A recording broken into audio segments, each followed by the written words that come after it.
दोस्तों, मेरा नाम लक्ष्मीकांत मिश्रा है और मैं आज लेकर आया हूँ आप लोगों के लिए एक छोटी सी कहानी। अहंकार पराजय का द्वार है। शतपथ ब्राह्मण में अहंकार को पराजय का द्वार माना है।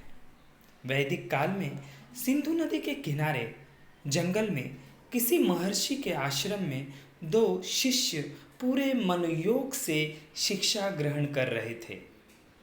अनेक वर्षों तक कड़ी साधना करने के बाद दोनों अपने अपने विषय के विद्वान बन गए।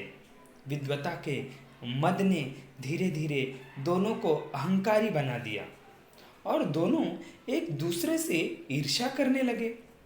एक दिन गुरु गंगा स्नान के बाद लौटे तो देखा कि दोनों शिष्य आपस में झगड़ रहे थे। दोनों एक दूसरे को आश्रम की सफाई के लिए कह रहे थे। महर्षि ने झगड़ने का कारण पूछा तो एक शिष्य बोला, गुरुदेव, मैं इससे श्रेष्ठ व विद्वान हूँ और मुझे आश्रम की सफाई करने जैसे छोटे काम के लिए कह रहा है। दूसरे शिष्य का भी यही उत्तर था। वह श्रेष्ठ होने का कारण कह रहा था और सफाई का काम क्यों करे।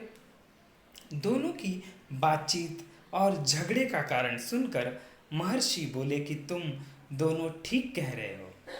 अब तुम दोनों इतने विद्वान व श्रेष्ठ हो गए हो कि सफाई जैसा छोटा सा काम तुम दोनों के लिए नहीं है, ये शोभा नहीं देता।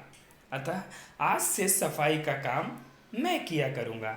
यह सुनकर दोनों शिष्यों का अहंकार चूर चूर हो गया। दोनों ने गुरु का चरण स्पर्श करके बारी बारी से सफाई का काम बांट लिया।